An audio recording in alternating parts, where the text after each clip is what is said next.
Hello everyone, echoes with हवा के fifth episode में आप सभी का बहुत बहुत स्वागत है। आज के जो हमारे गेस्ट है जिनका नाम है DSP doctor Gautam.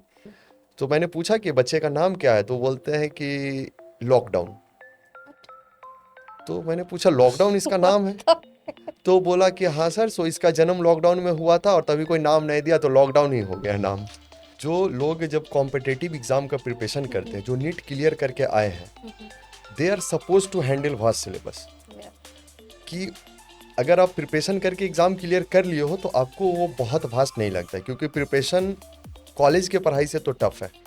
Hello everyone, echoes with हवा के फिफ्थ एपिसोड में आप सभी का बहुत बहुत स्वागत है। आज के जो हमारे गेस्ट है उन्होंने जिंदगी के दो पहलुओं को जिया है। पहला तो एक मेडिकल की जर्नी का जिया है, दूसरा एक बीपीएससी एस्पिरेंट की जर्नी को जिया है, जिनका नाम है डॉक्टर गौतम। डॉक्टर गौतम ही नहीं, DSP doctor Gautam. Hello sir, आपका बहुत बहुत स्वागत है हमारे शो पर। बहुत बहुत धन्यवाद आपका।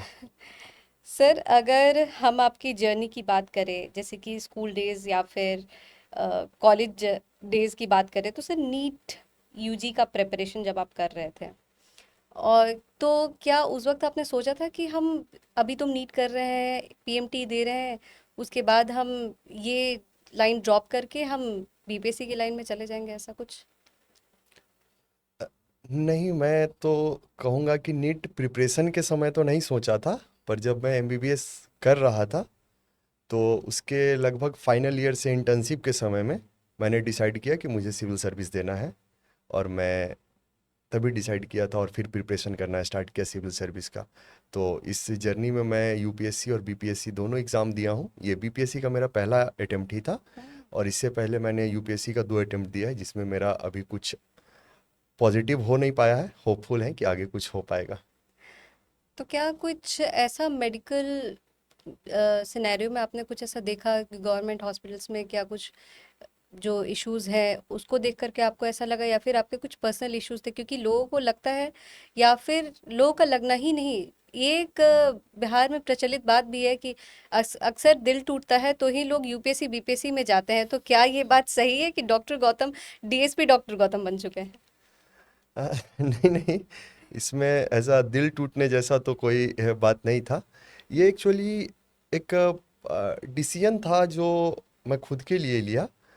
जब मैं एमबीबीएस कर रहा था तो, और ऐसा कोई स्पेशल ऐसा कोई मोमेंट नहीं था जिसके बाद मैं ये डिसीजन लिया। जब मैं कर रहा था तभी मेरे को एक इंस्टिंक्ट आया कि I can serve better with civil service. तो मैंने ये डिसाइड किया कि मुझे सिविल सर्विस करना है, प्रिपरेशन करनी है, एग्ज़ाम देनी है। और अभी रिज़ल्ट आया है बीपीएससी का, तो उसमें मुझे पोस्ट अलॉट हुआ है, काफ़ी अच्छा लग रहा है। और आगे और होपफुल ही कि और कुछ पोस्ट अच्छा अलॉट हो। सर, तो अभी ट्रेनिंग में भी टाइम है और ट्रेनिंग के बाद ज्वाइनिंग में भी टाइम है। अभी पहले आप बीपार्ट जाओगे, उसके बाद फिर बीपीए जाओगे, फिर वहां से आपकी पोस्टिंग होगी। तो अभी का जो टाइम है, जो एग्ज़ाम नहीं देना है अभी, और अभी आप सोकर उठते होगे कि एग्ज़ाम का कोई प्रेशर नहीं है, तो कभी कभी ऐसा लगता है कि अरे हमको तो करंट अफेयर्स भी पढ़ना था। नहीं, आप एक्चुअली जो प्रिपरेशन का एक पूरा जर्नी होता है, तो हम्म। उसमें आपके हर दिन के शेड्यूल में एक काम तो होता है कि सुबह सुबह एक न्यूज़पेपर पढ़ना है। तो विथ कुछ गैप्स कि रिजल्ट आए तो उसके बाद 3-4 दिन तो शायद मैं नहीं पढ़ा हूँ, लेकिन मैं वो काम तो अभी भी कर रहा हूँ कि पेपर पढ़ ले रहा हूँ कम से कम। माय और क्योंकि वो एक आदत का चीज़ बन गया है कि सुबह पढ़ना ही है, कॉफ़ी के साथ न्यूज़पेपर तो होना ही चाहिए। और ऐसा अभी थोड़ा बहुत रिलैक्स महसूस तो हो ही रहा है कि अभी कुछ दिनों के लिए, क्योंकि आप प्रिपरेशन के जब जर्नी में होते हैं तो, और जब तक रिजल्ट आया नहीं होता है कुछ, तो टाइम एंड अगेन आपके साथ एक फीलिंग्स अटैच होता है कि होगा नहीं होगा, कब होगा, हो पाएगा भी या नहीं, इफ़ आई एम एलिजिबल। और मेरे साथ तो एक एड ऑन था कि I have left my built career, कि गॉड। मेरे पास एक ऑलरेडी एक अच्छा करियर था जिसको मैं छोड़ चुका हूँ। I have no way back. वापस कुछ तैयारी कर रहा हूँ जहाँ कुछ पॉजिटिव हो नहीं पा रहा है, बट फाइनली। सर, तो क्या आप नीट पीजी का भी प्रिपरेशन कर रहे थे उस टाइम पर? नहीं नहीं, मैं नीट पीजी का कोई प्रिपरेशन नहीं किया हूँ और ना एग्ज़ाम दिया हूँ, तो मैं फुल टाइम प्रिपेयर कर रहा था। अच्छा, और माय मैं गॉड। जॉब में हूँ, ये आपको बता दूँ कि अभी मैं पिछले 1 सालों से नेशनल अर्बन हेल्थ मिशन में मेडिकल ऑफिसर के पोस्ट पे काम भी कर रहा हूँ। My God, that's really a very good news कि एक जॉब में होते हुए एक मेडिकल ऑफिसर एक स्टेट पीसीएस का एग्जाम क्लियर कर रहा है। सर अगर नीट यूजी के प्रिपरेशन की बात करें हम, तो जब आप नीट यूजी का प्रिपरेशन कर रहे थे तो क्या फैमिली से कोई प्रेशर था कि नहीं बेटा तुमको बनना है तो डॉक्टर ही बनना है, क्योंकि इंडियन पेरेंट का ये एक सपना होता है कि मेरा बेटा बेटी बने तो डॉक्टर इंजीनियर ही बने, या फिर आईएएस आईपीएस का तैयारी करे, वो भी अगर बहुत वो पढ़ने वाला है तो ही तैयारी करे, नहीं तो नहीं करे। तो क्या कभी आपने इस प्रेशर को झेला है अपनी पर्सनल लाइफ में? नहीं, इस बात को मैं ऐसे देखता हूँ कि जो बिहार जो एक लगभग थोड़ा पिछड़ा स्टेट मानते हैं हम, हम्म। और जहाँ एक लोअर मिडिल क्लास का लड़का जब बड़ा हो रहा होता है, जब टेंथ पास कर रहा होता है, हम्म। और एजुकेशनल कोई बैकग्राउंड इस तरह का नहीं हो पेरेंट्स का, तो वहाँ पे हम स्कूल के सीनियर्स को फॉलो कर लेते हैं। अपना कुछ नहीं होता है, पेरेंट्स का भी कुछ नहीं होता है। जो हमारे स्कूल्स के कुछ सीनियर, जो अच्छे सीनियर्स हैं, जो कुछ कर रहे हैं, तो फिर आप फॉलो कर जाते हो उनको कि अच्छा फलाने भैया मेडिकल का तैयारी करें, हम भी करते हैं। चाहे फलाने भैया आए, तो तभी जब हम पास कर रहे थे 10 12, तो तभी मेडिकल और आईआईटी का दो ही प्रिपरेशन लोग कर रहे थे। हम्म। तो एक इनहेरेंट कंसेंट मेरे फादर का थोड़ा इंक्लाइनेशन था मेडिकल की तरफ, बट ऐसा कोई प्रेशर नहीं था। दे वर वेरी लीनियंट कि तुमको जो करना है करो। बट उनका एक अपना मन जो था वो था कि अगर मेडिकल का करोगे तो मुझे अच्छा लगेगा, ऐसा। लेकिन प्रेशर जैसा कुछ नहीं था, ये मेरा पर्सनल डिसीजन था, मैंने चूज किया।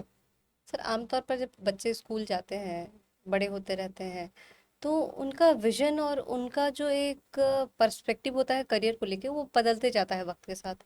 तो आपका स्टार्टिंग में क्या था, या स्टार्टिंग में क्या आपको करना चाहते थे जब आप 5 6 में थे, और जब आप 10th में थे तब, और तब अचानक से ये एक डिसीजन आता है कि आपको नीट देना या फिर पीएमटी देना, क्योंकि आप लोग के टाइम में शायद पीएमटी भी था।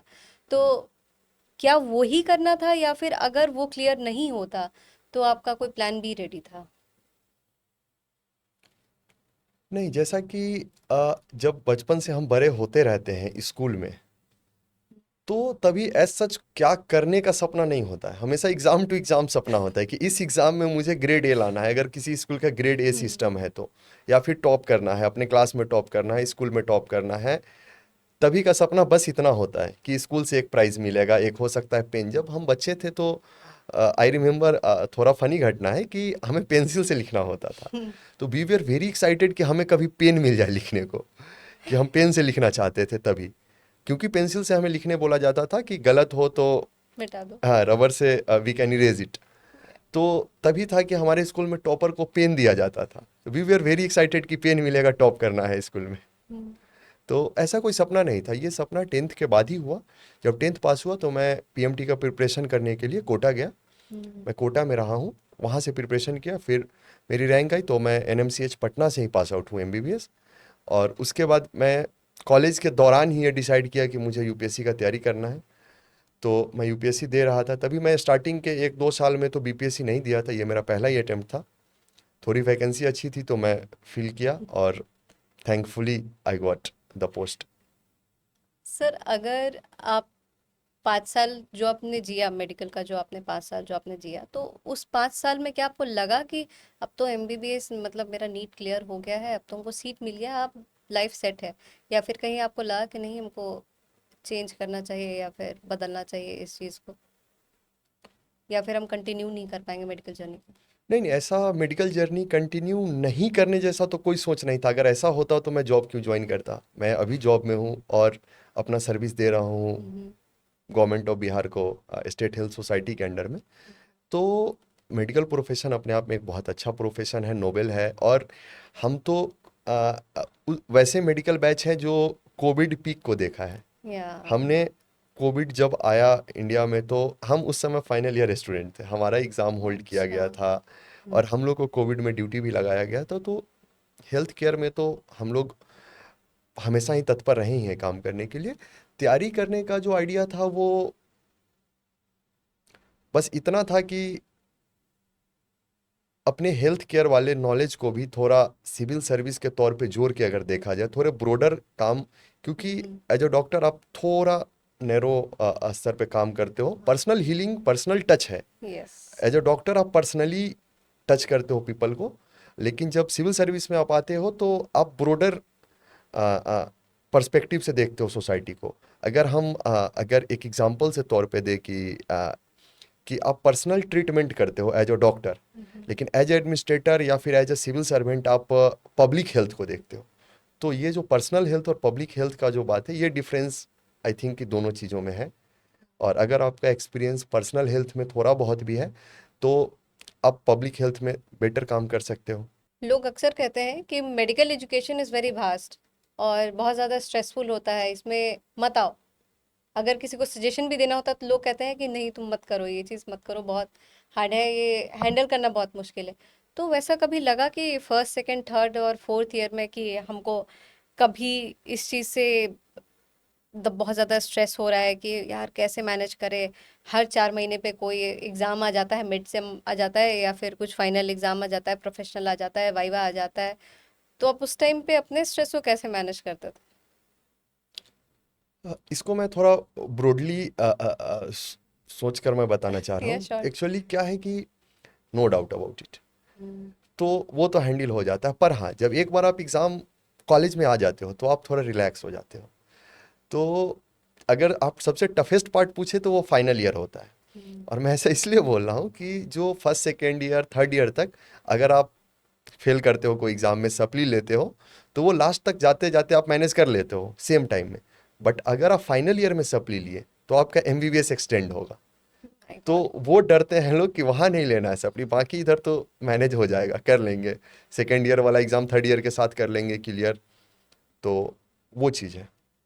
तो तो फाइनल ईयर मुझे लगता है कि एमबीबीएस का सबसे टफेस्ट और पार्ट है, फाइनली, फाइनल ईयर। तो कभी फर्स्ट ईयर में लोग बोलते हैं कि एनाट और फिजियो और बायोकेम, ये तीनों में सबसे ज़्यादा पकाऊ पेपर एनाट ही होता है या फिर बायोकेम ही होता है, तो सबसे ज़्यादा रट्टे आपने किस में मारे हैं?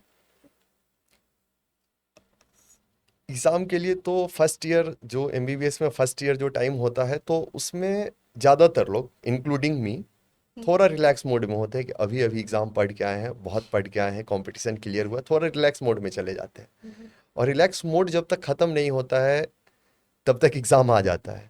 तो रट्टे तो सब में लगाने ही पड़ते हैं। लेकिन बायोकेम और फिजियो का सिलेबस थोड़ा ऐसा है जो प्रिपरेशन के टाइम हम उसे मतलब सरफेस लेवल पे टच किए होते हैं, तो वहाँ पे थोड़ा इजी हो जाता है पढ़ना। लेकिन एनआर्ट थोड़ा नया हो जाता है एकाएक से, तो वहाँ पे हम लोग को दिन रात रट्टा लगाना ही पड़ता है। तो मैं तो कहूँगा कि एनआर्ट में ही रट्टा लगाया जो भी लगाया। My god. अच्छा, डिसेक्शन हॉल में कैडेवर को देखकर पहली बार डरे थे या फिर एनाटॉमी हॉल से बाहर निकलने के बाद दोस्तों ने कभी ऐसा डराया हो कि देखो देखो रूम में भूत आया या सपने में भूत आया है कभी? ऐसा इंसिडेंस मैं भी बहुत सुना हूँ, पर मेरे साथ इस दोनों में से कोई भी घटना नहीं हुआ है। दोस्तों ने भी कि कभी नहीं डराया नहीं, कि दोस्तों ने भी प्रैंक नहीं वगैरह, डराया, नहीं सीनियर्स ने नहीं, भी कभी नहीं करा? सीनियर्स ने भी नहीं डराया। और जब कैडेवर पहली बार देखा तो भी नहीं डरा, क्योंकि बहुत सुन चुका था और मेरा एक्सपीरियंस यही था कि मैं नहीं डरा था। ओके, क्या सच में शुरुआत में रात को सपने में आपको भूत वगैरह का आपको लगता था कि हाँ सीनियर्स ऐसा कुछ करेंगे, या फिर एक डर का माहौल कभी था कि मेडिकल में जा रहे हैं तो मेडिकल में बहुत ज्यादा रैगिंग के बारे में सुनते हैं, तो क्या उस टाइम पे लगता था ऐसा कुछ डर कि हो सकता है? अच्छा, एक्चुअली क्या है कि जब हमारा एडमिशन हुआ था हम्म। एनएमसीएच पटना, मैं अपने कॉलेज का पर्सनली बता रहा हूँ, तो वहाँ पे एक्चुअली क्या था कि थोड़ी हॉस्टल की कमी थी। तो जो फर्स्ट ईयर कैंडिडेट थे उनको हॉस्टल मिलती नहीं थी, तो हम बाहर रहते थे। तो Right. सीनियर से थोड़ा बचने का वो रास्ता था, मतलब वो आपदा में जो अवसर बोलते हैं वो था कि बाहर रहना वाज टफ, बट रैगिंग से बच रहे हो आप। और रैगिंग उस स्तर का होता भी नहीं था लोग अभी सिर्फ तो। हवा भी बनाते थे। हाँ, बहुत ज़्यादा मुझे लगता है कि रैगिंग का स्तर बहुत कम है। अगर आपसे जस्ट फॉर इंटरेक्शन नाम घर पता अगर इतना हाँ पूछ ये लिया जा रहा है, तो हम इसे रैगिंग के कैटेगरी में रख रहे हैं, तो मुझे लगता है शायद we should give it a second thought कि ये रैगिंग नहीं है। अच्छा, मेडिकल कॉलेज के हॉस्टल में ना एक अलग ही दुनिया माना जाता है, तो कभी आपको लगा कि आपके कॉलेज के हॉस्टल में रात में कोई जूनियर डॉक्टर्स क्या कांड करते हैं, क्या गुल खिलाते हैं जो डीन सर तक भी नहीं पहुंचा है, एचओडी सर तक भी नहीं पहुंचा है, और वो कांड अभी तक किसी को नहीं पता है, सिर्फ आप लोगों को पता है और सीनियर या जूनियर को पता आह, इस पे तो मैं कहूँगा कि ऐसा तो मुझे लगता है कि हर सप्ताह में भी हर दिन ही होता था। कुछ ना कुछ तो। बॉयज हॉस्टल तो बॉयज हॉस्टल है, हाँ वो वो तो। मेडिकल कॉलेज का हो, इंजीनियरिंग कॉलेज का हो, किसी भी टेक्निकल कॉलेज का हो या किसी भी कॉलेज का हो, हम्म। तो वहाँ कुछ ना कुछ तो होंगे। किसी दोस्त का बर्थडे है, किसी रात कुछ और है, किसी रात कुछ और है। तो मेडिकल कॉलेज टाइम में तो night was day and day was night. We used to be awake the whole night, maybe till 3 a.m., 4 a.m. uh, and daytime we used to sleep.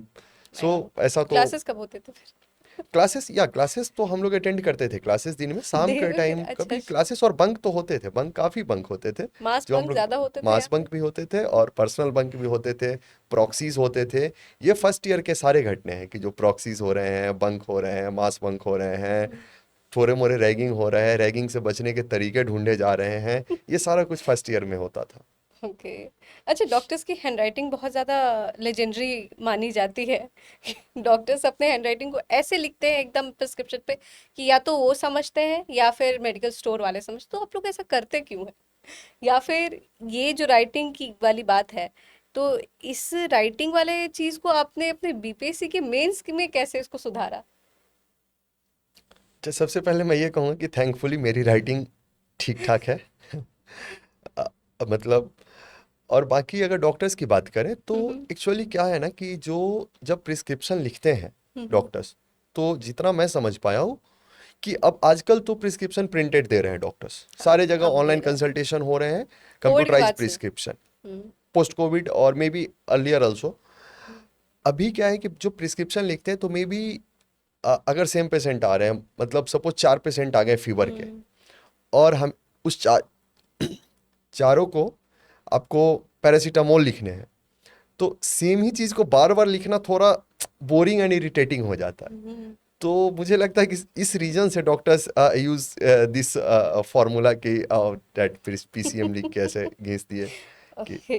The shopkeeper will get और maybe the patient also get. ना patient not understand your writing. अच्छा, जब रिश्तेदार आप या आसपास के लोग आपको को पता चला होगा कि आप मेडिकल कर रहे हो या फिर आपकी मेडिकल कंप्लीट हो गई या आप जॉब कर रहे हो, तो कोई रिश्तेदार आकर आपको बोला है या कि बेटा देखो ना, मेरे को यहाँ पे दर्द हो रहा है, पेट में दर्द हो रहा है, सिर में दर्द हो रहा है, ऐसा कुछ? तो आपको उस वक्त माइंड में क्या आता होगा कि क्या मैं चलता फिरता अल्ट्रासाउंड हूँ, मैं एक डॉक्टर हूँ? क्या आता एक्चुअली मैं इस पे कहूँगा कि जब आप छोटे टाउन से आगे आते हैं था? हाँ। जहाँ आसपास कोई डॉक्टर नहीं हो, आपके रिश्तेदार में कोई डॉक्टर नहीं हो, तो मुझे लगता है कि ये एक आपका मोरल रिस्पॉन्सिबिलिटी भी बनता है कि हम्म। अगर लोग आपसे हेल्प मांग रहे हैं तो आप अपने स्तर से जो बन पाए कीजिए। हम्म। तो ऐसे तो जो आजकल एक फ्री टर्म लोग फ्लोट किए हैं कि फ्री प्रिस्क्रिप्शन, हाँ। तो ऐसे तो काफ़ी किसी को भी कुछ भी हुआ तो, रात के और 2 बजे भी सबसे कॉल कर इंटरेस्टिंग देना। पार्ट तो ये है कि किसी को हार्ट में प्रॉब्लम हुआ, हम्म। वो कार्डियोलॉजिस्ट को दिखा के आ चुके हैं और वो रीएश्योर होना चाहते हैं फर्स्ट ईयर एमबीबीएस को भेज के कि देख लो जरा कैसा है। तो ये एक मुझे लगता है कि प्रिस्क्रिप्शन से ज़्यादा एक सेटिस्फैक्शन की बात है कि अगर घर का रिलेटिव है, अगर फार रिलेटिव भी हैं, उन्हें कुछ हुआ है, वो आपसे कुछ पूछते हैं, तो बताते हैं हम। और ऐसा कभी फीलिंग तो नहीं आया कि, मुझे लगता है कि जो पेशेंट है ना, वो ऑलरेडी इल है और वो ऑलरेडी सफ़र कर रहे हैं, तो we are not suppose to make them suffer more. So I think we should handle with some empathy hmm. कि if someone is sick, we should give our utmost care. That's really nice thought. अच्छा, patient का कोई funny encounter हुआ है? ये funny और emotional encounter आपके साथ, या जब आप इंटर्नशिप कर रहे थे या फिर जब आप हॉस्पिटल राउंड्स के दौरान आप जाते हो, तो क्या कोई फनी इंसिडेंट हुआ है जो पेशेंट्स ने कहा हो कि डॉक्टर साहब सुई थोड़ा प्यार से लगाना, और आपके मन में आया हो कि अरे भाई मैं यहाँ पे सुई लगाने नहीं, सर्जरी सीखने आया हूँ? ये ऐसा तो नहीं हुआ है सुई थोड़ा प्यार से लगाना वाला इंसिडेंट, बट एक बहुत फनी इंसिडेंट है, मैं शेयर करना चाहता हूँ विच यहाँ वन? पे। हाँ। ये लॉकडाउन के टाइम का ही, लॉकडाउन जस्ट ख़त्म हुआ था तभी का इंसिडेंस था। मेरा इंटर्नशिप पोस्टिंग जो है वो पीडियाट्रिक डिपार्टमेंट में चल रहा था। हम्म। तभी एक बच्चा आता है, आई थिंक वो 2 इयर्स का होगा, वेरी स्मार्ट किड, 2 इयर्स का होगा वो, मुझे अभी भी याद है, वो हाजीपुर का था। तो वो आया और उसके साथ लगभग 7-8 अटेंडेंट आए, और बाप वो रे। किड खुद से आके बोला कि डॉक्टर भैया हमको सांप काटा है। My God. He was laughing, literally laughing and saying मुझको सांप काटा है। I called for his attendant, तो उसके फादर आए। आई आस्क कि we have to write the name. तो मैंने पूछा कि बच्चे का नाम क्या है, तो बोलते हैं कि लॉकडाउन। तो मैंने पूछा लॉकडाउन इसका नाम है? तो बोला कि हाँ सर, सो इसका जन्म लॉकडाउन में हुआ था और तभी कोई नाम नहीं दिया तो लॉकडाउन ही हो गया नाम। So that kid was lockdown kid. Again, we had some a protocol कि या we are going to give this treatment and if something happens, so that I asked for the signature of the attendant, and it was really unfortunate to know that out of those 8 people, no one was literate to sign even. All the 8 were like कि, I will give the thumb. So it was really unfortunate that we live in a place where 8 people are या like this. So the next part we asked कि क्या सांप का कोई description दो, कौन सा सांप काटा, देखे हो? वन अटेंडेंट के सर सांप को पकड़ के डब्बा में बंद करके लाए, what and he was taking the oh my snake there. God. So we were really surprised. My senior postgraduate was also there. Really, we were surprised and we were laughing a lot. But thankfully, that child was treated well, and throughout the treatment, he was laughing. And it was, I think, in all my intensive career, that was the best patient I have ever seen. अच्छा, कभी And ऐसा I हुआ will है? remember him या forever. Right. अच्छा, ऐसा कभी हुआ है कि पेशेंट ने आपको डॉक्टर मानने से इनकार कर दिया हो इंटर्नशिप के दौरान, या फिर अभी भी कभी आप जाते हो तो नहीं, क्लिनिक पे, ऐसा कभी नहीं. हॉस्पिटल? नहीं, ऐसा कभी नहीं? नहीं. My God. इनफैक्ट जब मैं इंटर्नशिप में था तब लोग मुझे सीनियर डॉक्टर जरूर मान लिए हैं, बट ऐसा मानने से इनकार तो कभी नहीं किए. जैसे होता है ना कि नए डॉक्टर्स को देखकर इंटर्नशिप वगैरह के दौरान कोई नया डॉक्टर देखते हैं तो नहीं आप तो डॉक्टर हैं ही नहीं, लगते ही नहीं, तो ऐसा कुछ किसी ने ऐसा कोई किया? नहीं, ऐसा तो नहीं हुआ है कभी. ओके। अच्छा, मेडिकल कॉलेज में अक्सर लव स्टोरीज के किस्से बहुत मशहूर होते हैं, तो क्या आपके साथ भी ऐसा कभी किसी लड़की ने सिर्फ इसलिए दोस्ती की है ताकि एग्जाम के समय आपके नोट्स और आपके बुक्स मिल सके, और एग्जाम खत्म होते ही आपको फ्रेंड जोन का सिरप पिला दिया हो? मेडिकल कॉलेज के दोस्त ज्यादा खतरनाक होते हैं या फिर फील्ड है? इसमें मैं कहूँगा कि ये द अदर वे राउंड था, कि मैंने एग्ज़ाम में हेल्प लेने के लिए लोगों से दोस्ती की है, कि एग्ज़ाम में बताना, सेमेस्टर में बताना कि आसपास के रोल नंबर की कोई लड़की है मेरी बैचमेट, तो उनसे दोस्ती है मेरा कि एग्ज़ाम में बताना. Actually when we 100 people are together, we all are या फ्रेंड्स एक्चुअली. या सो मतलब ऐसा कुछ यूज़ के पर्पज से तो कभी नहीं हुआ है. बट या ये थोड़ा वो तो रहता है कि एग्ज़ाम में इस ये मेरे रोल नंबर के आसपास है, तो हेल्प इससे मिल कभी जाएगा। नहीं गड़बड़ करना है, इससे अच्छे से रहना है. ऐसा तो हुआ. ओके। अच्छा, सोसाइटी का देखने का नजरिया जो होता है एमबीबीएस करने के बाद एक इंसान के तौर पर समाज को देखने का नजरिया आपका किस तरीके से बदला, और डॉक्टर होने को लेकर के ऐसा कौन सा सबसे बड़ा मिथ था जो हॉस्पिटल में कदम रखते के साथ आपको टूट गया?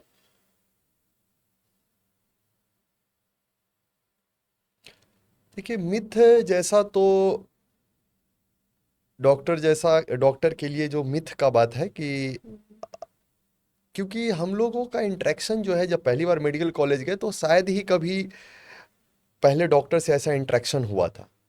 अगर सोशली देखें, जो सोसाइटी में चर्चा है, तो ये 2-3 चर्चा डॉक्टर के लिए बहुत फेमस है. जो मतलब डॉक्टर के एंड से रहते हैं, उनका है कि they are just like God, and they are just like they can do anything, they can save a dying patient and all. The other parties की जो पेशेंट को कभी एक वर्स्ट इंटरेक्शन मिला है डॉक्टर से, कभी कुछ उनका बुरा हुआ है, तो they are like doctor are like robbers, they are लुटेरा, and they will do bad to the patient. And some people are at neutral ground कि ठीक है, ओके है. तो मुझे लगता है कि जब मैंने हॉस्पिटल गया तो मेरा दोनों ही मिस्ड बर्ड, जो मिथ था वो मेरे दिमाग में वो बस्ट हो गया कि neither doctors are God, they can't do what they can't do, and neither doctors are robbers, they are not robbing you, they are not doing anything bad to you. जो I have not ever met in my life,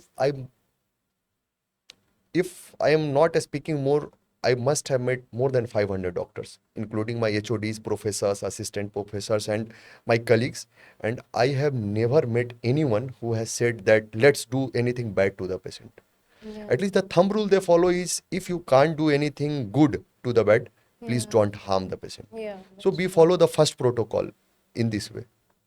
अच्छा, कभी NEET PG का करने का ख्याल आया या फिर एक डाइवर्शन की अमूमन डॉक्टर्स जो होते हैं एमबीबीएस के बाद एमडी एमएस के पीछे भागते हैं, नीट पीजी का प्रिपरेशन करते हैं। अगर उस टाइम पर आप नीट पीजी का प्रिपरेशन कर रहे होते और साथ में बीपीएससी चुनने का जो ख्याल जो आपको आया, तो एक साथ आपका एक साइड मेडिकल कॉलेज का बुक खुला हुआ है मेडिकल का, और दूसरी साइड बिहार का हिस्ट्री ज्योग्राफी और पॉलिटी खुला हुआ है, तो उस टाइम पे उस डाइवर्शन को आप कैसे मेंटेन किए? और कभी किसी प्रोफेसर ने या फिर आपके किसी सीनियर कलीग ने आपको इस चीज़ के लिए टोका भी कि तुम क्या कर रहे हो, अपना इतना अच्छा करियर, बसा बसाया करियर क्यों चेंज कर रहे हो?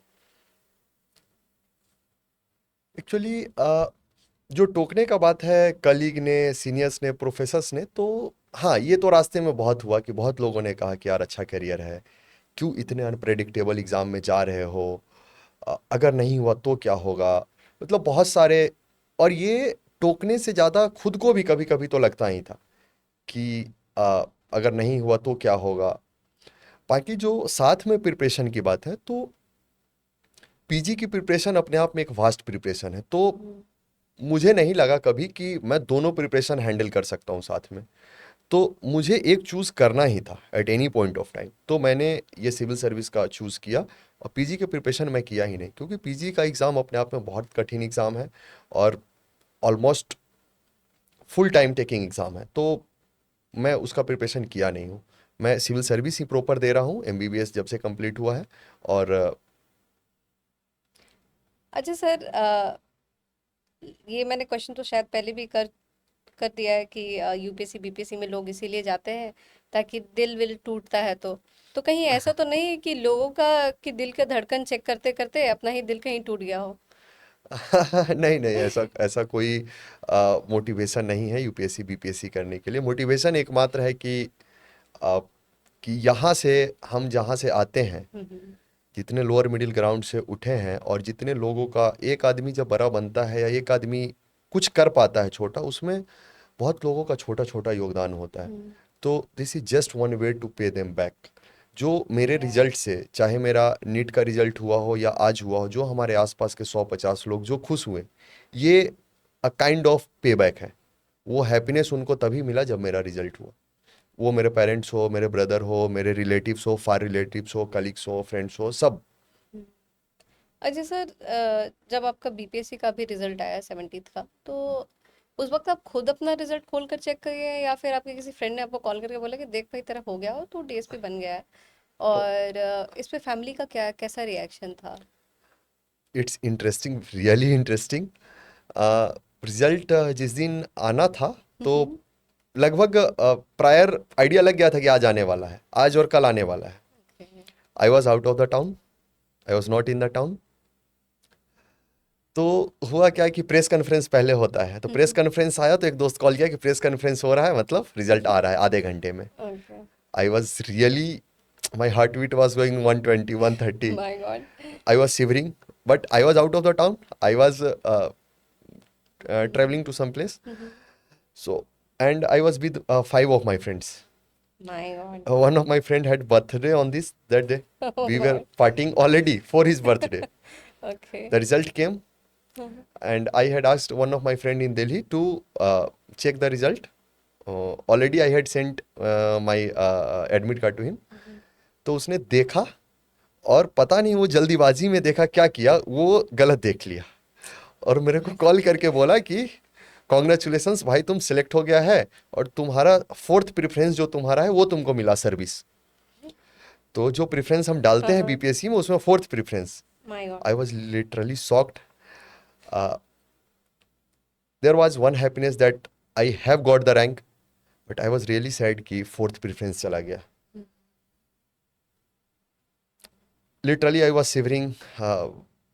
I hadn't called my mother. The other four friends were like, they were trying to console me. It's okay, you have got the rank. Many people have not got this rank. या After 4-5 minutes, he called back.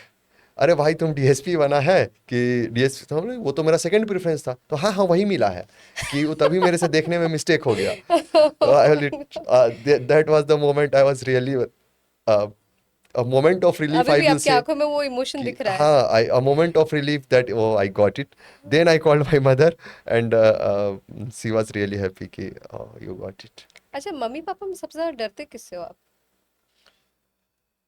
डर जैसा तो कुछ नहीं है, mummy papa बहुत कभी supportive पिटे हैं। हो बचपन में? बहुत बहुत बहुत हम लोग का तो वो था कि पेरेंट्स है तो एक ही रास्ता है, पिटाई होगा।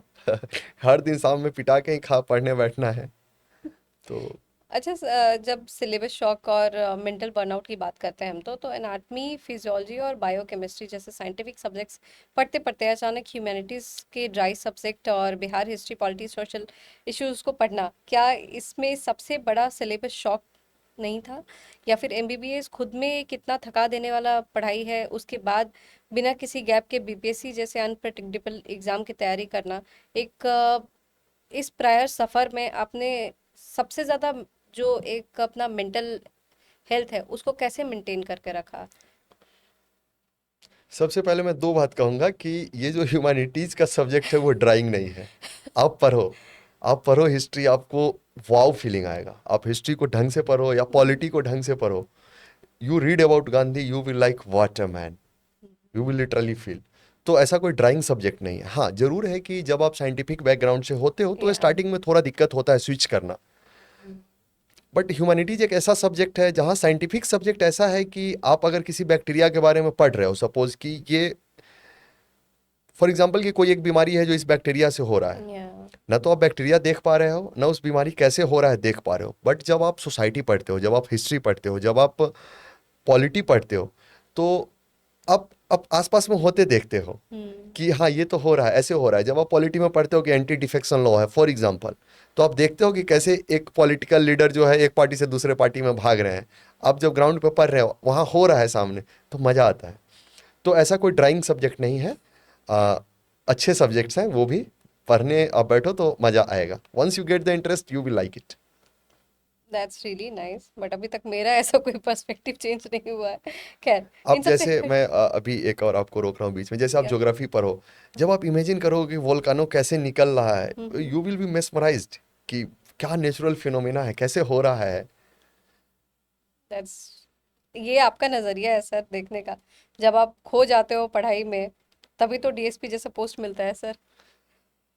खैर, इन सब से आगे बढ़ते हुए, जब आप बहुत ज्यादा लो फील करते हो तो डॉक्टर गौतम खुद के लिए क्या कभी प्रिस्क्रिप्शन लिखते हैं?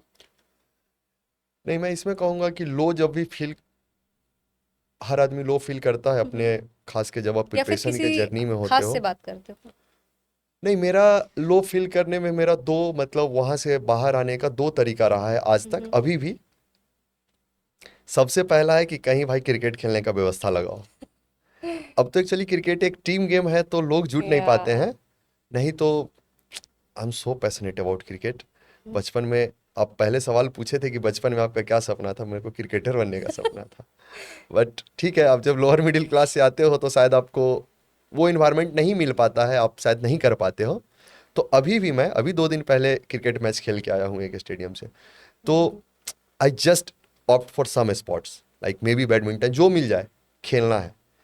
अगर वो नहीं हुआ तो I will go for a walk alone, earphone in my ears and just listening some songs, and अच्छा, that's my way songs out. Basically आपके हॉलीवुड सॉन्ग्स होते हैं या फिर इंडियन? नहीं नहीं, मैं इंडियन ही सुनता हूँ, हॉलीवुड तो नहीं, मेरे बस का नहीं है। अच्छा, सिविल सर्विसेज में डीवाईएसपी ही क्यों चुनना? क्योंकि सिविल सर्विसेज खुद में एक बहुत सारी पोस्ट है, उसमें एसडीएम है, एडमिनिस्ट्रेटिव सर्विस के बहुत सारे पोस्ट्स हैं, लेकिन आपने डीवाईएसपी चुना और इसको प्राथमिकता दी। क्या बचपन से ही दिमाग में कोई ऐसा कड़क पुलिसिया रौब या सिंघम वाला कुछ था आपके दिमाग में, भूत था जो डॉक्टर बनने के बाद भी नहीं उतरा था और ये आगे चल के सही साबित हो गया?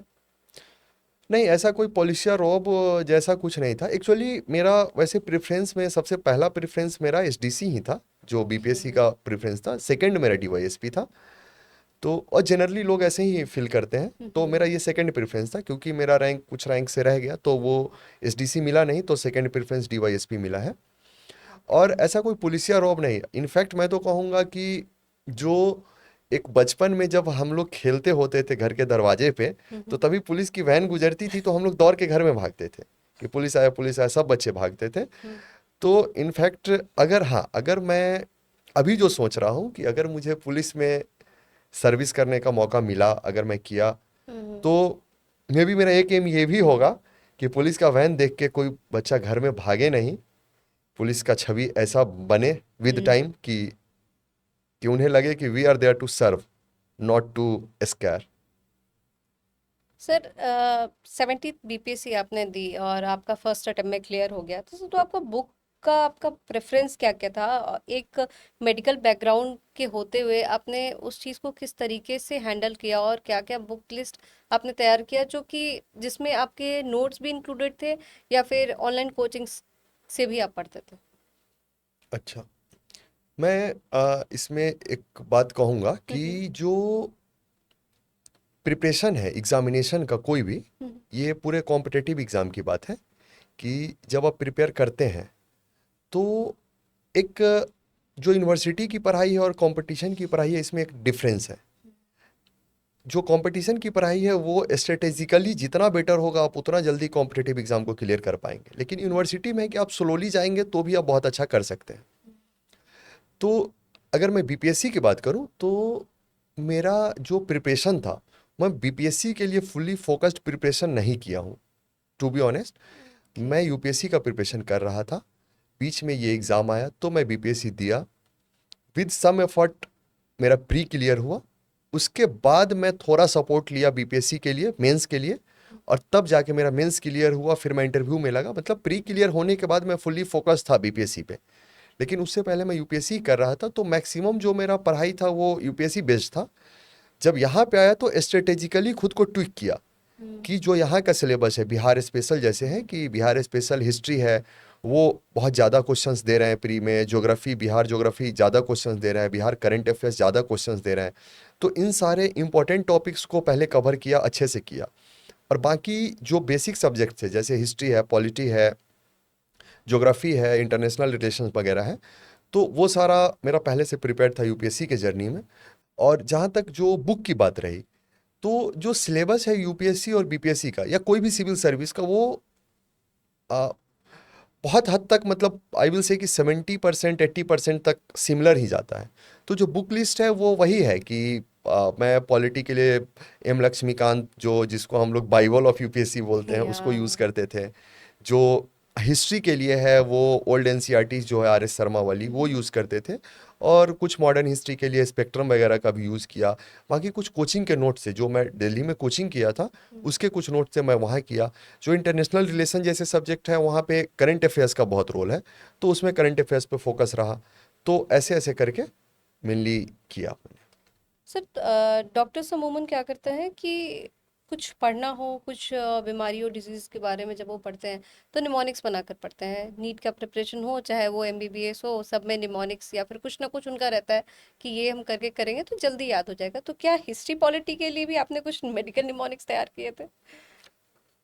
देखिए, मतलब ये जो हिस्ट्री पॉलिटी जैसे जो सब्जेक्ट है ना, हम्म। ये और जो सिविल सर्विस का प्रिपरेशन है, ये आपको शॉर्टकट प्रोवाइड नहीं करता है। आपको सारी चीज़ों को इन डेप्थ में जाके पढ़ना है। हम्म। तो निमोनिक से एग्ज़ाम तो क्लियर नहीं होगा, पर कुछ जो डाटा फैक्ट्स हैं जो आपको याद करने होते हैं, वहाँ पे आप निमोनिक्स यूज़ करते हैं। जैसे कुछ आर्टिकल्स याद करने हैं, जैसे फंडामेंटल राइट्स के कुछ आर्टिकल्स हैं, अगर याद नहीं हो रहे हैं। जैसे मैंने सबसे ज़्यादा निमोनिक्स जो directive principle of state policy जो है डीपीएसपीज बोलते हैं, हम्म। उनमें मैंने एक निमोनिक्स बना बना के उसको याद किया हुआ था। माय तो गॉड। हाँ, मैं किया हूँ निमोनिक्स का यूज़, पर बहुत ज़्यादा नहीं किया हूँ। सर लोग सालों साल बोरिंग रोड और दिल्ली में लक्ष्मीकांत और स्पेक्ट्रम रटते रह जाते हैं। सर तो आपने यूपीएससी की प्रिपरेशन करते करते बीपीएससी कैसे निकाल ली? इसका आप कुछ गूढ़ रहस्य बताएंगे जो लोगों को जानना चाहिए और एस्पिरेंट्स को अपनी लाइफ में इम्प्लीमेंट करना चाहिए कि जिससे कि वो सिर्फ प्रिपरेशन पे ही फोकस करें? देखिए, जैसा मैंने बोला पहले भी कि जी। जो प्रिपरेशन है वो ओवरलैप है। हम्म। जो यूपीएससी बीपीएससी का जो सिलेबस है वो बहुत ओवरलैप है। और दूसरा, मैं एक ये कॉमन जो एस्पिरेंट्स हैं उनके लिए एक बात बोलना चाहता हूँ कि आप 78th BPSC, 71st BPSC, 72nd BPSC का तैयारी नहीं करते हैं, आप बीपीएससी का तैयारी करते हैं। हम्म। तो मेक श्योर कि आपका प्रिपरेशन ऐसा हो कि अगर 70th ना हो तो 71st हो। आप अगर वन बाय वन एग्ज़ाम जाएंगे तो ऐसा है कि आप हर एग्ज़ाम मिस करते जाएंगे, बट आप अपना प्रिपरेशन को एक सॉलिड तरीके का रखेंगे तो रिजल्ट आपका होगा। तो मतलब ये मेरा मैसेज एक है कि आप 78 71 72 ऐसे नहीं जाए। आप ये जाए कि आपको बीपीएससी की तैयारी करनी है, आप बीपीएससी एग्ज़ाम को देना है, तो बीपीएससी को इन एंड आउट आप रेडी करें। आपका हो सकता है कि उसमें टाइम किसी को कोई 6 महीने में कर ले, कोई 10 महीने में कर ले, कोई 2 साल किसी को लगे, but once you are ready with the preparation of BPSC, you will clear the exam for sure.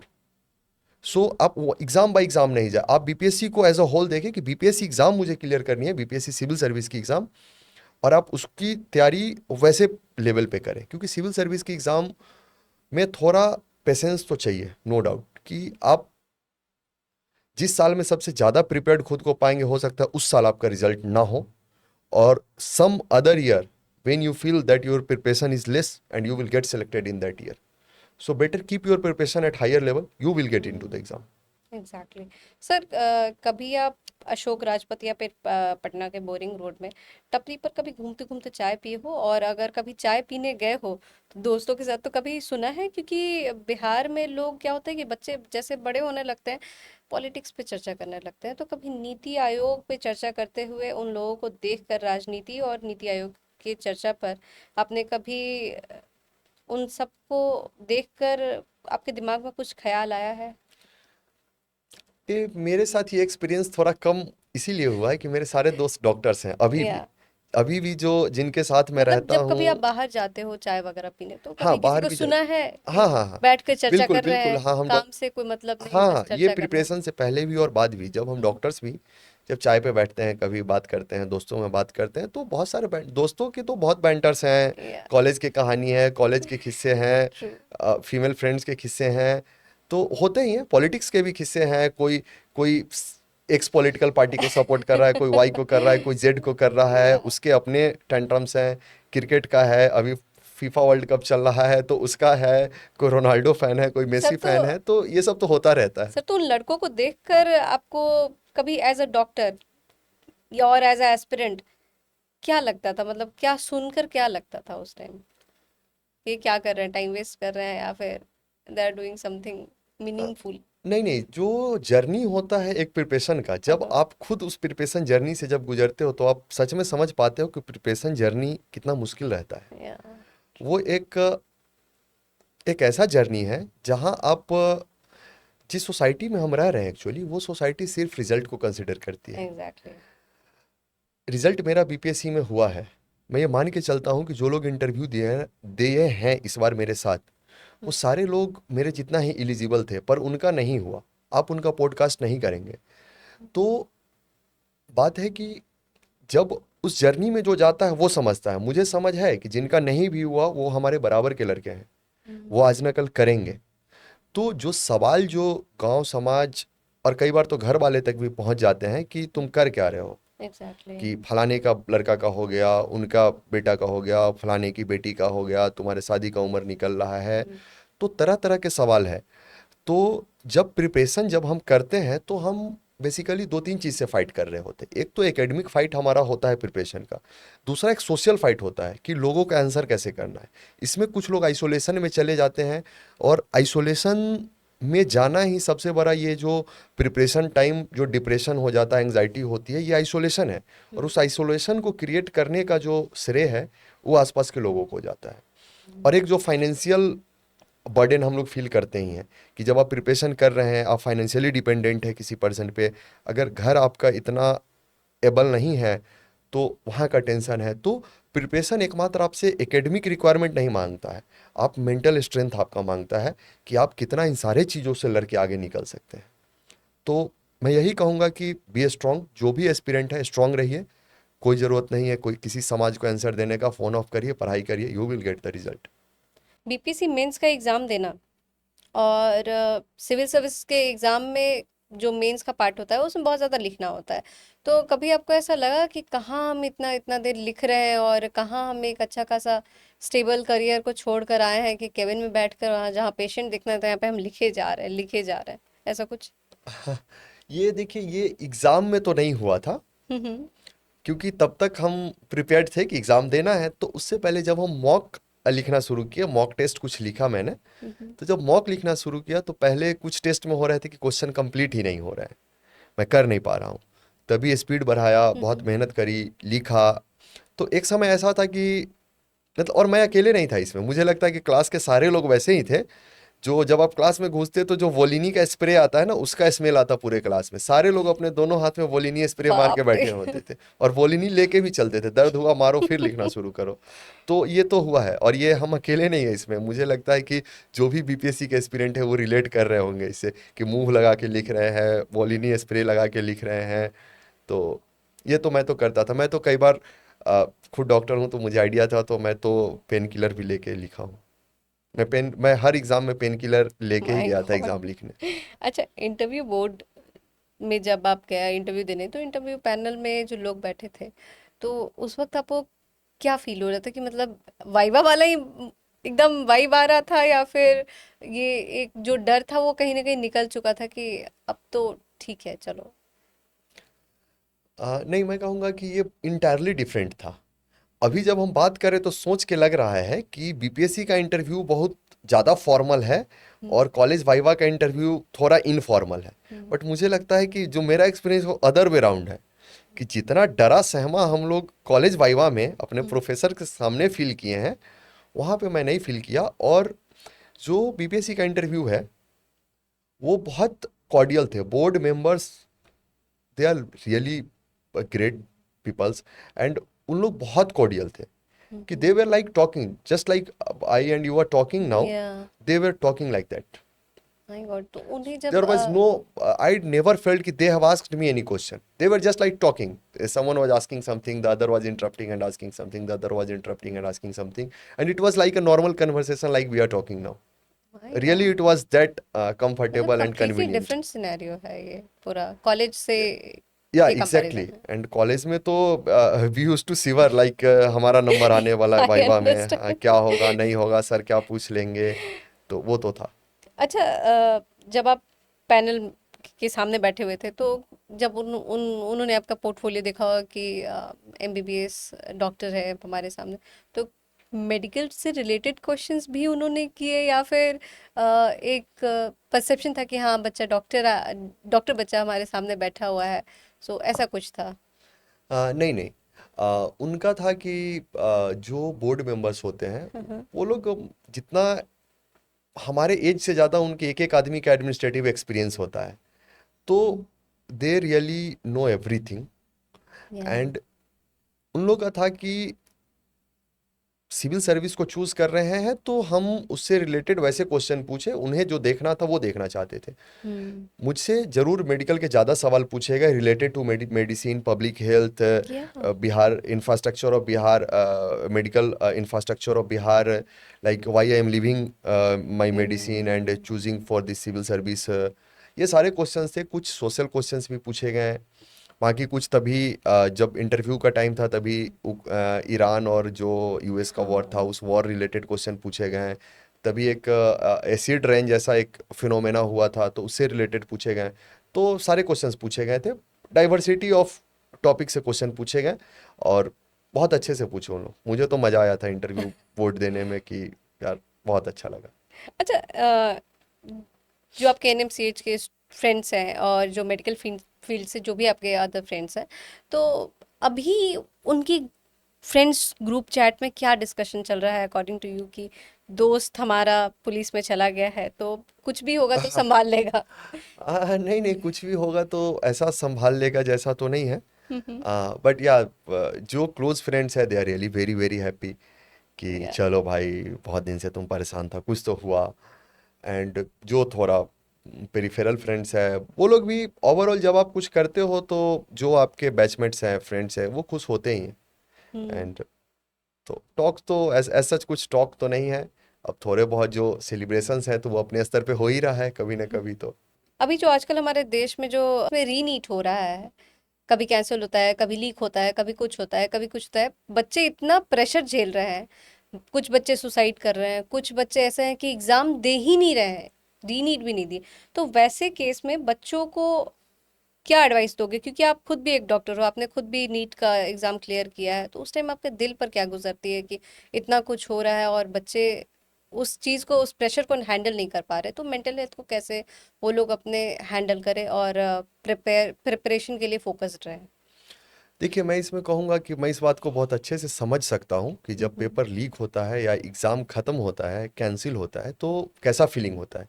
क्योंकि जिस साल मैं आया हूँ उस साल ही नीट 2 हुआ था, नीट या 1 और नीट 2 हुआ था उसी साल। तो मैं खुद उस जर्नी से गुजरा हूँ जहाँ 2 बार नीट हुआ था। हम्म। तो बाकी मैं पहले भी बोला हूँ इसी में कि आप नीट 1 का तैयारी नहीं करते हैं, नीट 2 का तैयारी नहीं करते हैं, आप 2026 के नीट का नहीं करते हैं, 2027 के नीट का नहीं हम्म। करते, आप बस नीट का तैयारी करते हैं। तो एग्ज़ाम कोई भी हो, मैं कहूँगा कि आप फोकस अपने प्रिपरेशन पे रखिए। क्योंकि जिस चीज़ को आप कंट्रोल नहीं कर सकते हैं, उस चीज़ को कंट्रोल करने जाएंगे आप अपना मेंटल स्टेट खो देंगे, आप अपने प्रिपरेशन का माइंडसेट खो देंगे, आपको हर चीज़ में निगेटिविटी दिखाई देगी। तो सबसे बेस्ट थिंग यही है कि जो भी पेरिफेरल सर्कमस्टांसेस है उसको इग्नोर करें, आप अपना फोकस बस पढ़ाई पे रखें, बाकी सारा कुछ अपने आप सेप ले लेगा। सर, तो और क्या आपको लगता है कि भविष्य में देश को मिलने वाले जो अच्छे जो डॉक्टर्स हैं, उनकी क्वालिटी में थोड़ा सा डिफरेंस आ जाएगा, हेल्थ केयर सिस्टम पे इसका असर पड़ेगा, या ये एक गंभीर समस्या बन सकता है आगे जा करके? नहीं, देखिए, किसी भी एग्ज़ाम का पेपर लीक होना, चाहे वो नीट हो, चाहे वो रिसेंटली अभी एक बीपीएससी का एईडीओ का एग्ज़ाम कैंसिल हुआ था या। ड्यू टू सम रीजंस, या कोई भी एग्ज़ाम अगर लीक होता है या कैंसिल होता है, तो मैं पहले भी बोला कि जब हम प्रिपरेशन करते हैं या एग्ज़ाम देते हैं, वो सिर्फ मेरा एकेडमिक स्ट्रेंथ नहीं चेक करता है, वो साथ में हमारा फाइनेंशियल स्ट्रेंथ, साथ में हमारा जो सोशल स्ट्रेंथ है, ये सारा कुछ चेक करता है कि आप उस सारे चीज़ पे, तो हम सारे लेवल पे इफ़ेक्ट हो जाते हैं, साइकोलॉजिकल लेवल पे इफ़ेक्ट हो जाते हैं। तो ऐसे में मैं जो जो भी अथॉरिटीज इस चीज़ को कंट्रोल कर रहे हैं और जो भी लोग इस चीज़ को कर रहे हैं, मैं उनसे भी एक अपील करूंगा कि इस चीज़ को मिनिमम पॉसिबल टाइम में इसको चेंज किया जाए। और जो स्टूडेंट के एंड से ये हो सकता है कि हमारा भी एक मोरल ऑब्लिगेशन है टुवर्ड सोसाइटी, कि अगर कुछ हो रहा है तो हम उसमें अपना पार्टिसिपेशन ना दें।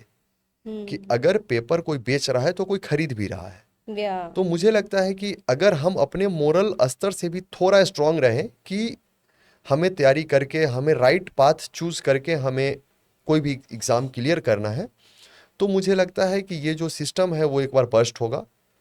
और अथॉरिटी अपने स्तर पे जो एक्शन लेना है वो तो ले ही रही है। या। तो मुझे लगता है कि विद टाइम सिचुएशन अपने आप टेक ठीक। प्लेस कर लेगी और अपने आप सब सेटल डाउन हो जाएगा। और जहाँ तक डॉक्टर्स के क्वालिटी की बात रही, तो मुझे ऐसा नहीं लगता कि डॉक्टर्स के क्वालिटी में कोई कमी आ रही है या इन फ्यूचर आएगी। हम्म। जितना टेक्नोलॉजिकल सपोर्ट आज के टाइम में है, तो मुझे लगता है कि every day better, more dynamic, more educated, more knowledgeable and more, सबसे ज़्यादा कि more malleable. Malleable I will say कि जो खुद को चेंज करने के लिए हमेशा रेडी हैं, हम्म। तो वो डॉक्टर्स आ रहे हैं। तो मुझे लगता है कि we can be very sure कि our medical things are in safe hands, so we need not worry. अच्छा, burning hot hot seat store, coaching reservation और सोशल मीडिया की अगर बात करें, तो सर आपका इन सब के ऊपर एक बैलेंस और निष्पक्ष ओपिनियन क्या होगा कि बिहार के स्टूडेंट्स जो कोचिंग इंस्टीट्यूट पर ज़्यादा डिपेंडेंट होते हैं, या फिर रिजर्वेशन या मेरिट के बीच में बैलेंस बनाने का सोचते रहते हैं, या फिर सोशल मीडिया पर आजकल स्टूडेंट्स का बन रहा है पूरी तरीके से एकदम कि प्रिपरेशन फेज में भी है तो वीडियो बना करके डाल रहे हैं, तो वो फिर है क्या? उस टाइम पे क्या बच्चों को उस चीज़ से दूर रहना चाहिए, फ़ोन से, सोशल मीडिया से, और अपने करियर पे फोकस करना चाहिए? आपका इस पे क्या राय है? मैं एक एक क्वेश्चन करके आपका या सबका, श्योर। जो जो कोचिंग इंडस्ट्री है या हाँ फिर जो हाँ। कोचिंग्स चल रही है, हमें ये देखना पड़ेगा कि ये कोचिंग आखिर आ क्यों रही है। हम्म। कोचिंग क्यों? क्योंकि मुझे लगता है कि जो एग्ज़ाम की प्रिपरेशन है वो पैरेलल किसी सिस्टम में, जो गवर्नमेंट फंडेड जो इंस्टीट्यूट्स है, वो उस प्रिपरेशन के नीड को कैटर नहीं कर रही है। या। मुझे लगता है कि अगर बीपीएससी की ही बात करें हम, तो वहाँ जो सब्जेक्ट्स पूछे जाते हैं, history, geography, polity, international relation, society, social issues, governance, justice, तो अब मुझे बताइए कि ऐसा कौन सा कॉलेज है जो ये सारे सब्जेक्ट पढ़ाता हो। मुझे नहीं हम्म। लगता कि कोई एक कोर्स में ये सारे सब्जेक्ट पढ़ाया जाता है। नहीं। तो स्टूडेंट को कहीं ना कहीं सपोर्ट लेना तो पड़ेगा। तो coaching in that way is good establishment जो इन सारे चीज़ों से स्टूडेंट को सपोर्ट करता है। हाँ, जब कोचिंग कुछ प्रेडेटरी प्रैक्टिस या फिर कुछ खराब प्रैक्टिस में जब इन्वॉल्व हो जाते हैं तो वो एक अलग बात है। दूसरा जो आपने बोला कि तैयारी के समय रील्स बनाते हैं, ये करते हम्म हैं, वो करते हैं, तो मैं बोलता हूँ कि तैयारी के समय सबके अपने एक जो मेंटल स्टेट है उसको बैलेंस करने का अपने अपने एक, जैसे मैं बोला कि मुझे कभी लो फील होता था ये, तो मैं स्पोर्ट्स खेलना पसंद करता हूँ, हम्म और that too outdoor sports. yeah, कि हाँ, कि मतलब धूप में जाना है, धूप लगना है, टैन होके आना है, तो इट्स ओके कि टैन होके आ हम्म गए धूप से, पर मजा आता है खेल के। तो हम्म, अगर किसी को ये लग रहा है कि वो एक रील्स बना के वो अपने पूरे डे को अच्छा रख सकते हैं, it's okay, no problem in that. Okay sir. तो अगर हम आपकी पर्सनल लाइफ की बात करें तो सॉरी ये क्वेश्चन मुझे नहीं करना चाहिए बट मैंने गलती से इसमें ऐड कर दिया तो so I think I should ask. First sight love या स्लो बर्न रोमांटिक पर्सन हो आप? डॉक्टर्स, आप डॉक्टर होने के हिसाब से लोग कहते हैं कि डॉक्टर्स जो होते हैं वो लोग डेट पर जाने के बाद भी प्रिस्क्रिप्शन ही देते हैं। So what kind of person you are नहीं नहीं, इन योर पर्सनल लाइफ? ये तो फनी थिंग है कि लोग ऐसे बोल देते हैं। या कभी ऐसा कुछ कोई एक इंसिडेंस हुआ होगा तो उसमें आज तक वो चल रहा है। या बट आई विल से, जो आपने सेकंड बोला, slow thing, slow burn romantic या पर्सन। या दैट। O my God. अगर मैं आपकी थोड़ी सी और टांग खिंचाई करूँ, लेग पुलिंग, तो फ्लर्टिंग टेक्टिक्स जो होते हैं डॉक्टर्स के, मेडिकल स्टूडेंट्स के, सो सॉरी मैं किसी को टारगेट नहीं करके बोल रही हूँ बट फ्लर्टिंग टैक्टिक्स या फिर रेड करना चाहोगे अपने क्रश को इम्प्रेस करने के लिए, जो भी होगी? मैं अपना फ्लर्टिंग टेक्निक्स, हाँ, अगर मेडिकल के टाइम में आपने किया हो तो I am so worse with it, I will say zero because I could not pull my crush, so I will rate myself zero. Oh my god. अच्छा, अब थोड़ा सा आगे बढ़ते हैं। अच्छा, are you possessive type person और protective? एकदम चिल मूड वाले हो या फिर प्रोटेक्टिव हो या फिर पजेसिव हो? No, no, I will say I will chill mood. Okay. अगर आप किसी के साथ डिनर डेट पे हो इन फ्यूचर और आपको उस टाइम पे किसी क्राइम सीन का कॉल आ जाए, तो what you will do on that time? So actually ये क्वेश्चन में एक कॉन्टेक्स्ट होना चाहिए कि आप क्या करते हो। इफ़ मुझे, मैं अभी हूँ तो obviously I will continue my dinner, but अगर मैं सर्विस में हूँ तो सर्विस दैट में इज़ माई फर्स्ट भी? ऑब्लिगेशन कि मुझे क्राइम सीन को देखना है, बिकॉज ड्यूटी फर्स्ट ऑलवेज। या तो in that scenario the this things will take place in context only. ऐसे तो मुश्किल होगा बोलना। अच्छा, जनरली हम लोग मेडिकल जब मेडिकल कर रहे होते हैं या फिर कॉलेज में किसी भी स्ट्रीम से, तो उस टाइम पे एक हमारा रहता है कि नहीं, शो ऑफ करने के लिए भी कोई ना कोई हो। तो क्या उस टाइम पे ऐसा कुछ लगता था कि नहीं, शो ऑफ करने के लिए भी कोई ना कोई तो होनी ही चाहिए कि that I have to show some of my friends की that I have my girlfriend in my life? Maybe मुझे लगता है कि कुछ लोगों का होगा, पर मेरे साथ नहीं था ऐसा कोई शो ऑफ। मुझे नहीं लगता कि ये कोई शो ऑफ का चीज़ भी है, और जिस चीज़ को शो ऑफ किया जाए मुझे नहीं लगता कि ये शो ऑफ, तो आई थिंक ऑब्जेक्टिव थिंग्स का किया जाता है। हम्म। और हाँ, मुझे एक शो ऑफ का जरूर था, मेरा एक आदत कि मुझे हमेशा था कि I have to show off my cricketing skill, कि I will get man of the match, man of the series. So I I use to flaunt that. Okay sir, अब रैपिड फायर राउंड पर आते हैं।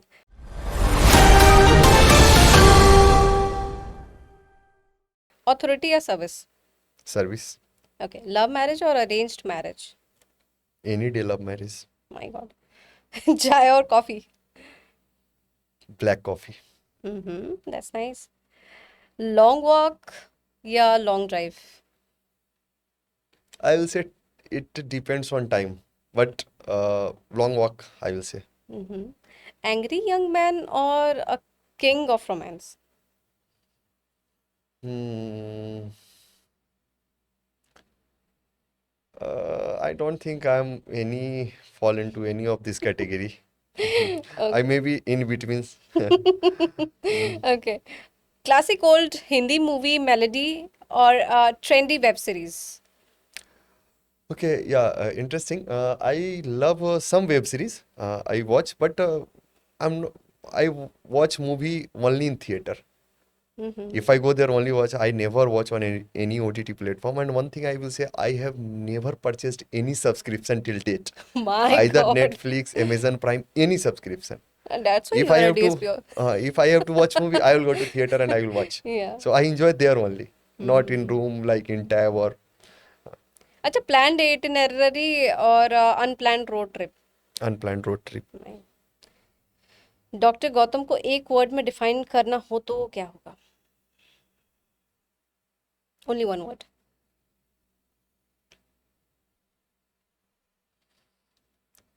28 years के journey को आप one word में define करना चाहते हैं?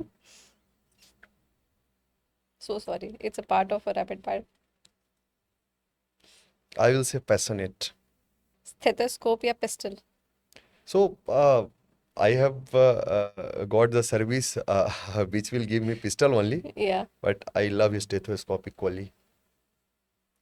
हॉस्पिटल की कैंटीन का खाना या फिर बाहर की का खाना या फिर घर का खाना? You have three options. घर का खाना obviously it will be first, but yeah, जो हमारे हॉस्टल के मेस का खाना था, they are really good. We love it. अच्छे खाने मिलते हैं. मेडिकल टर्मिनोलॉजी या फिर आईपीसी सेक्शन, ज्यादा रट्टे किसके मारे हैं आपने? अच्छा, मेडिकल में एक सब्जेक्ट होता है फॉरेंसिक मेडिसिन एंड या। टॉक्स, वहाँ काफ़ी आईपीसी याद करने होते हैं. तो I will say IPC will take the lead here. Mountains और फॉरेस्ट? माउंटेन्स. इंट्रोवर्ट और extrovert? Maybe introvert in first two three meetings and after that extrovert. अगर आपकी लाइफ पर मूवी बने तो हीरो कौन होगा? अभी यार मैं इतना बड़ा तो नहीं हुआ कि मूवी बने. इन फ्यूचर, तो अगर अगर होता है। अच्छे अच्छे काम तो आपने बोले ही if करोगे। I'm in the option, so I I will play myself. Okay, अगर आपकी लाइफ को 3 पार्ट्स में डिवाइड की जाए, हम्म. ठीक है, 3 चैप्टर्स में, हम्म. तो उन तीनों चैप्टर्स के क्या नाम होंगे? क्या टाइटल होगा? Part 1 I will say fight with poverty. Second I will say work with sheer determination. Third? And third I will say taking success with humility. आपकी लाइफ की सबसे बड़ी अचीवमेंट क्या है? नीट एग्जाम क्लियर करना. बाप रे। सबसे बड़ा रिग्रेट क्या है? 2015 में नहीं क्लियर करना नीट. 2016 में मेरा एग्ज़ाम हुआ नीट. 2015 में नहीं करना was is my greatest regret, and I take 2016 clearing exam as my greatest achievement. यार, सो मच पढ़ा कोई इंसान। Now I get it. एक मेमोरी जो आप हमेशा के लिए मिटाना चाहते हो अपनी लाइफ से, हमेशा के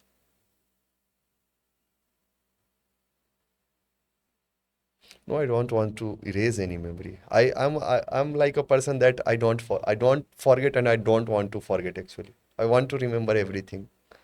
I want to take everything. लिए। That's really nice.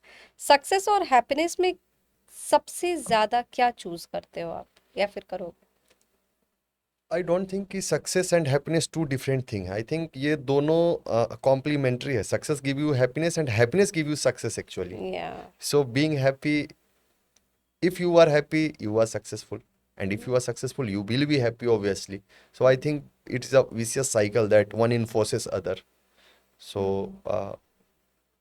ओके। पापा की दी हुई ऐसी कौन सी एडवाइस है जो आज भी आप फॉलो करते हो और पूरी लाइफ उसको फॉलो करोगे? पापा मेरे लाइफ टाइम एक बात कहते हैं कि खाया पिया शरीर और पढ़ा लिखा दिमाग कभी बेकार नहीं जाता है. So I follow या। till today. I try to eat healthy. I try to be healthy. So I play sports. I have inherent thing like I have to be fit. Uh, I work out, I run, I jog, and I study. So अच्छा, गुस्सा आने पर सबसे ज्यादा और सबसे पहले किसको कॉल करते हो, या फिर क्या करते हो उस टाइम पे? गुस्सा आने पे I just be silent for next 1 hour, my God. and I want to be alone. I want to just think. I don't want to listen song. I don't want to do think anything. About what? I just want to sit okay. alone. My God. जब बहुत ज़्यादा stress हो तो पहले call किसके पास करते हो, mummy या फिर किसी बेस्ट फ्रेंड को? मम्मी को मैं कभी कॉल नहीं करता हूँ। ज़रूर मैं करना चाहता हूँ कि पहला कॉल मम्मी को करूँ, पर मुझे पता है कि अगर मैं अपना स्ट्रेस अगर अपने मम्मी को बता रहा हूँ तो मुझसे ज़्यादा स्ट्रेस में घर के लोग आ जाएंगे। तो इसका भी हम्म। ध्यान रखना है। तो स्ट्रेस में मैं तो ज़्यादातर टाइम, मैं सबसे पहले मैं अपने जितने भी ग्रुप है ना, क्रिकेटिंग ग्रुप, उसको फ़ोन करता हूँ, भाई कहीं मैच सेट कर यार, आज खेलते हैं। या तो once you run on the ground, stress flows out with sweat. या अच्छा, डॉक्टर गौतम या डीएसपी गौतम, असली गौतम कौन है? अगर आपको लाइफ में सिर्फ एक ही आइडेंटिटी साथ में जीना हो तो वो कौन सी आइडेंटिटी को आप चुनोगे? I will say doctor as title and okay, DSP as profession. चुनोगे डीएसपी ही। नाइस। ओके, डॉक्टर बनकर लोगों की जान बचाते थे, अब डीएसपी बनकर कानून और समाज को बचाओगे, तो इन दोनों में सबसे ज्यादा सेटिस्फैक्शन आपको क्या देगा? देखिए, मैं पहले भी बोला कि ये दोनों ही सेटिस्फाइंग जॉब है। जब या आप, जो बीपीएससी है इसका जो फुल फॉर्म है बिहार पब्लिक सर्विस कमीशन, ये जॉब नहीं है, सर्विस है। Service. So you give service to the society. So ये अपने आप में एक सेटिस्फाइंग है। जो आप डॉक्टर हैं तो जो आप पर्सनल ट्रीटमेंट दे रहे हैं, and when you get the reward from patient, hmm. When they come back and say that आप डॉक्टर साहब जो आप दवा लिखे थे उससे ठीक हो गया। मेरा तो 1 साल का भी एक्सपीरियंस भी है काम करने का। हम्म। तो मैं तो पीएचसी में पोस्टेड हूँ, और वहाँ पेशेंट आते हैं और 1 सप्ताह बाद आके बताते हैं कि अब जो दवा लिखे हैं उससे ठीक हो गया।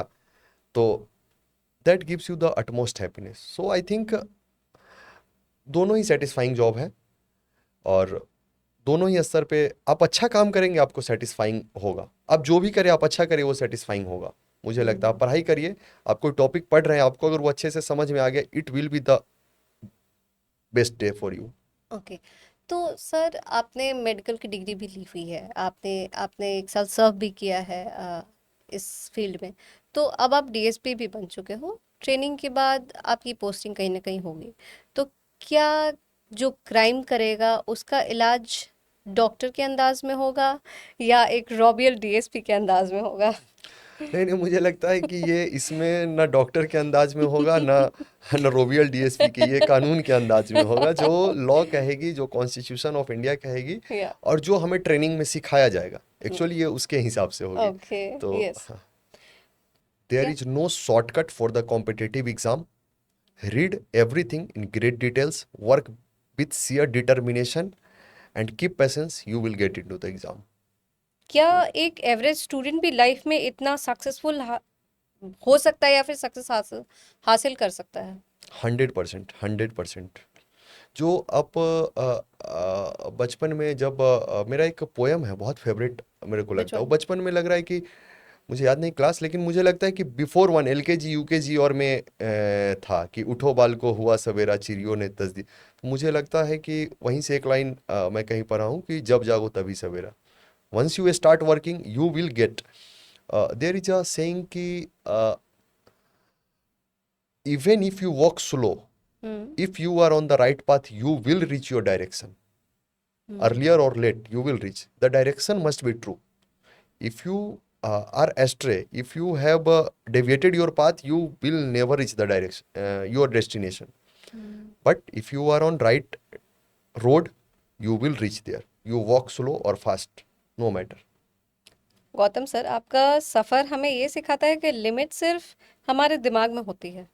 Exactly. बिहार के यूथ के लिए हमारा सॉरी बिहार के यूथ के लिए, हमारे चैनल के दर्शकों के लिए, कोज विथापा के ऑडियंस के लिए आपका एक फाइनल मैसेज क्या होगा? जो मैं जो एस्पिरेंट के हिसाब से ये मैसेज मैं दे रहा हूँ कि जो भी एस्पिरेंट है, चाहे वो किसी भी एग्ज़ाम के एस्पिरेंट हैं, हम्म। मेरा उनसे मैसेज यही है कि जो मैं पूरे पॉडकास्ट में बोलता ही आया हूँ, मैं उसको बस समराइज कर रहा हूँ कि आप किसी स्पेसिफिक ईयर के एग्ज़ाम का तैयारी मत करो, आप उस एग्ज़ाम की तैयारी करो। आप someday you will clear the exam. There is no shortcut for exam. So आप इन सब जो भी सिलेबस है उसको ग्रेट डिटेल्स में पढ़िए, डेप्थ में पढ़िए, हार्डवर्क लगा के पढ़िए, you will get into the exam. Third, competitive exam एक ऐसा एग्ज़ाम है जो ऑल और नन लॉ फॉलो करता है। ये लॉ कहने का मतलब ये है कि आप अपने सारे एनर्जी को मिनिमम टाइम में पुट करना है। कि अगर एग्जाम्पल के तौर पे हम देखें कि अगर आपके पास 100 एनर्जी है, तो आप यूनिवर्सिटी एग्जाम में 10-10 करके 10 महीने में डालेंगे तो भी आप ठीक कर लेंगे। बट कॉम्पिटिटिव एग्जाम में उस 100 को 25 करके आपको 4 मंथ में डालना है। You have to put all your energy at once, because यहाँ पे एक जो सिस्टम है, मार्क्स का सिस्टम नहीं है, यहाँ कट ऑफ होता है। And competitive exam are not qualifying, it is like rejecting you. So if you miss the exam by even 1 marks or 10 marks, you are at the same place. You will have to wait for another 1 year to get to the exam. So better put all your energy at once. Put, you will get the result. ये 3 message है कि आप shortcut follow नहीं करें, आप बहुत hard work करें, और थर्ड कि आप अपने सारे एनर्जी को एक साथ पुट करें, आपका एग्जाम क्लियर होगा। Now thank you so much sir for coming into the show sir. आप ना आए हमारे शो पर, आपने ना सिर्फ अपनी जर्नी के बारे में बताया, आपने यूथ को भी इंस्पायर किया, उसके लिए बहुत बहुत धन्यवाद। Thank you so much. आपने मुझे इनवाइट किया यहाँ पर, थैंक यू सो मच। अगर आपको ये वीडियो पसंद आया हो तो इस वीडियो में जो कुछ भी पसंद आया आपको, आप प्लीज़ कमेंट करके बताएं। एंड इस वीडियो को शेयर करें, लाइक करें और हमारे चैनल को सब्सक्राइब करें। Thank you so much for watching our video.